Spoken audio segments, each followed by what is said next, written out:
गुजरात की कैबिनेट की बैठक में यूनिफॉर्म सिविल कोड के अमलीकरण के लिए एक कमेटी का गठन करना ये तय किया है और कैबिनेट मंडल ने ये कमेटी के गठन के लिए संपूर्ण सत्ता आदरणीय मुख्यमंत्री श्री भूपेंद्र भाई पटेल जी को दी है। संविधान में भाग 4 की कलम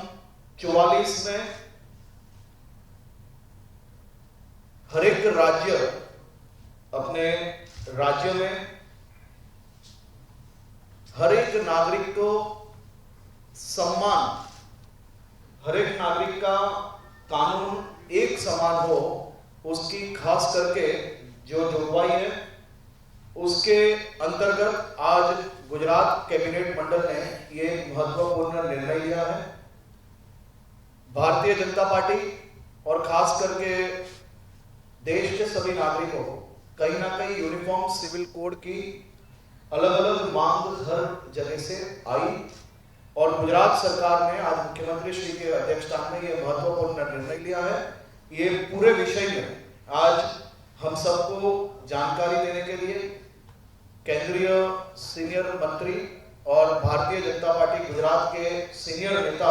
आदरणीय श्री पुरुषोत्तम रूपाला जी हम सबको इसके बारे में जानकारी देंगे। मुझे तो सिर्फ इतना ही बताना है और बड़ी प्रसन्नता के साथ जाहिर करना है कि हम 2-3 चीजों के नारे युवा काल से लगाते रहते थे। राम जन्मभूमि का नारा हम लगाते रहते थे, कलम 370 के बारे में नारे लगाते रहते थे और ऐसे ही कॉमन सिविल कोड के लिए भी हम नारे लगाते रहते थे। बहुत ही पुराने दिनों की स्मृति के ये हमारे दिलों में नारे गूंज रहे हैं, आज भी गूंज रहे हैं। ये मेरा सौभाग्य है और मैं यहाँ गुजरात सरकार के प्रतिनिधि के तौर पर हर्ष भाई हमारे बीच मौजूद है, इसलिए उनके माध्यम से हमारे यशस्वी मुख्यमंत्री श्री भूपेंद्र भाई पटेल को साधुवाद और धन्यवाद देना चाहता हूं कि भारतीय जनता पार्टी के एक पुराने नारे को सार्थक करने की दिशा में आपने अगला कदम उठा लिया। इसके लिए पूरी राज्य की सरकार को और आपकी टीम को मैं बहुत बहुत धन्यवाद देना चाहता हूं। जैसे ये राम मंदिर और कश्मीर के साथ साथ ये मुद्दा भी अब गुजरात सरकार ने घोषणा कर दिया है और जैसे बताया हर्ष भाई ने, ऐसे अपने मुख्यमंत्री श्री को अधिकार दे दिया गया है तो वो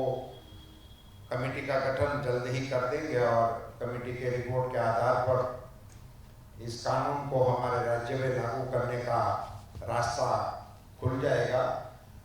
एक बड़ी विडंबना है सिविल डिस्प्यूट्स में आया करती है। जैसे किसी ने मारपीट कर दी तो वो फिर इसमें कोई आपको दिक्कत नहीं है, किसने मारा, क्यों मारा, उसमें हिंदू है, मुसलमान है, सिख है, ऐसी कोई चीज नहीं आती है। उन सभी को एक ढंग से ही एंटरटेन किया जा रहा है। मगर यदि मिल्कत की बात आ जाती है और वो भी पैतृक मिल्कत की बात जब आती है तभी उसमें लगता है कि ये मैं अपने बेटे को दे सकते हैं, नहीं दे सकते हैं, पत्नी का अधिकार है, बेटी का अधिकार है, उन सारी चीजों में कई मसले फंसे रहते हैं और हम नागरिकों के बीच में भी ये रहता है कि ये इसको मिल रहा है, हमें नहीं मिल रहा है। अभी तक कश्मीर को लेकर भी ये विवाद बहुत कई किस्से भी ध्यान में आते थे कि बेटी है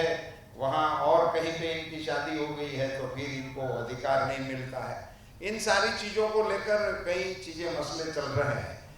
और एक बड़ी अच्छी बात हमारे प्रधानमंत्री श्री नरेंद्र भाई मोदी जी के नेतृत्व में जब से देश में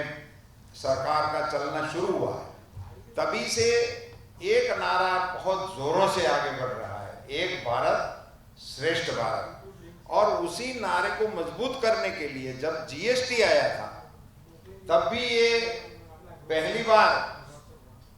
हमारे सबके संज्ञान में आया था कि पूरे देश में एक कानून हो तो इसका कितना बड़ा बेनिफिट हो सकता है। आज वो कानून स्टेबल हो गया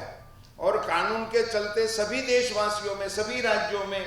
अपने अपने हिसाब से इस कानून का बेनिफिट अपने राज्य को कैसे मिल सके उसमें सब लग गए हैं। पहले थोड़े थोड़े बहुत मतभेद हुआ करते थे और सबसे अच्छी चीज इस कानून की मैं तो कभी कभी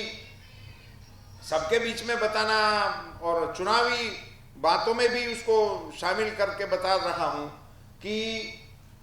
आज तक के जीएसटी के सभी निर्णय सर्वानुमति से हो रहा। ये हमारे देश के लोकतंत्र के लिए, आस्था रखने वाले लोगों के लिए इनसे अच्छा कोई और खबर हो ही नहीं सकती है।